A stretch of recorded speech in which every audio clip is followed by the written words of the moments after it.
bunları yıkıp yapacağımızdan buranın üstünü kapat. Vatandaşlar burada mağdurdur. Buna kınıyor değil.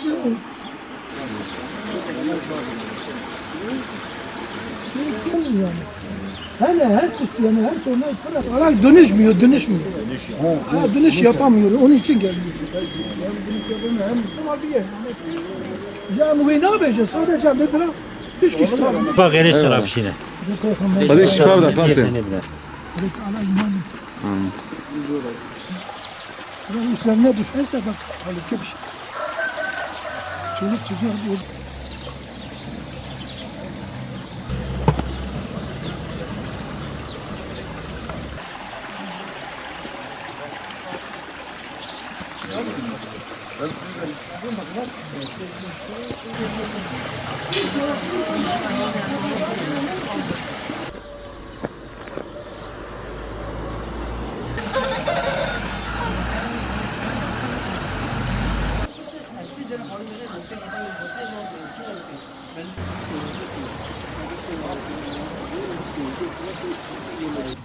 Zarar dikeceğim milleti, bir her türlü dikeceğim milleti. Kokuş yavi, sebebi kemnet beni affetsin, dua ve raharın, de çi buğzi tedayi.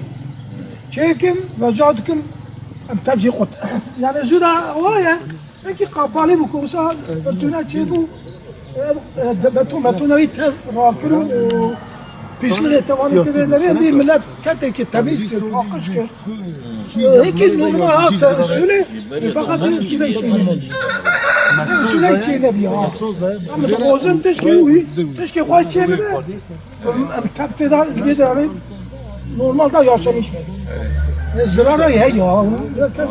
Ya empati bir yani hoş bir şundan metmem Hem bir nuati hem çumbali. Mevya yazılı da ki guazi herim ziyaret ki muyderi benim.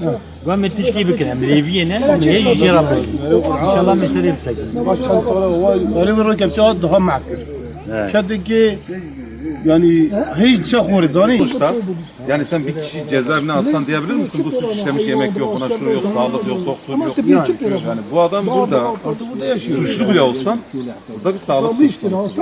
Yani önce bir devlet, sosyal devlet olmak gereği önce sağlık önemlidir. İnsanların sağlığı önemlidir. İstersen suçlu olsun, isterseniz bu evlat kaçak olsun. Gene de bu insanlar, burada insanlar yaşadığı için sağlıkları önemli. Vallahi şimdi Bu kanunen böyledir yani. tapumuz da ta buraya kadar geldik şu an tapumuzdan geçiyor. Biz diyoruz burayı da yakın. Yani yeter ki yapın ne yapıyorsanız yapın. Yani tapumuzdan geçiyor. Diyarbakır İl Başkanlığı adına kanalizasyon sorunu gerçekten ciddi bir sorundur. Burada bizim annelerimiz, babalarımız yaşıyor. Hasta kardeşlerimiz var. Daha yeni bir diyaliz hastası olan bir hastamız buradan geçti. Ve burada evlatlarımız, çocuklarımız yaşıyor. Ama gelin görün ki buradan kokudan da geçilmiyor. Ve bu vatandaşlar burada yaşıyorlar. Sosyal devlet olma anlayışıyla hiç uyuşmuyor. Bu kanal gerçekten Silvan'a yakışmıyor.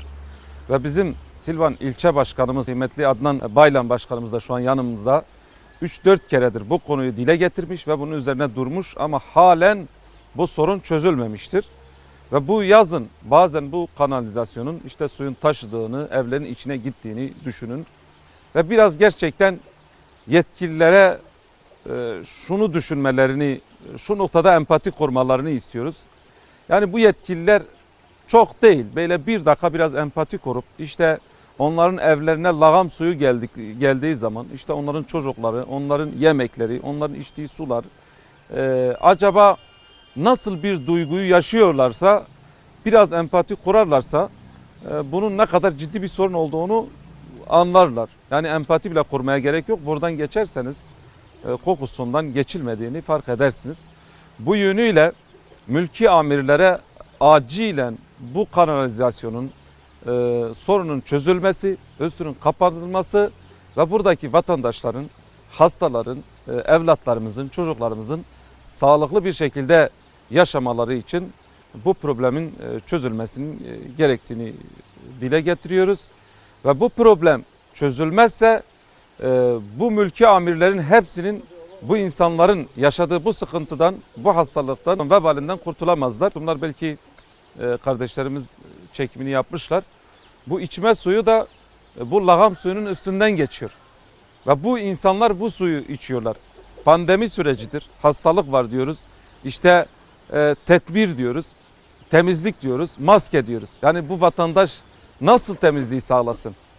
Bu mikropun içerisinde bu vatandaşımız nasıl kendini temiz tutabilsin ki? Şu an açıkçası ben burada bu röportajı yaparken bile zorlanıyorum. Çünkü kokudan konuşacak bir durum da değilim. Konuşacak bir hal yok bizde. Acil bir şekilde bu kanalizasyon sorununa el atmaları gerektiğini düşünüyorum. Em dendra jivi bine nikarin vrav sakinin. Vallahi koti bu ne ve bine bin kapista tavalatın hayvan ayet hem koti bu jivi bine. Pis em tam ne hoş kevin tam jivi bina pis. Kadı indi bizim çek havalar. Kadı şu arazi ben khazım seri bir girtin çey vecmara. Rana tena bas tak daniyam tak dadı için. 2 kilometre mahalle da ev kalıcıyan suyu dişe sürekli kezük, kürmük, pislik tabi dinava bir millet idare çe. Dinava mahalle ya mahalle ki pır mazına Silivri'de el mahalle mazına orta şehir da dişe tamamı jori hatta 2 kilometre bir komple dinava pislik da millet tabi sabiyi bir tabi yaşamıştır. Ev çözüm ki bir araba ditri daha çetredi mahalle da em hoş edivinin vantışta bu çencere tinin zaman hem de bejin milleti. Evvel dora bir sala hekusaya.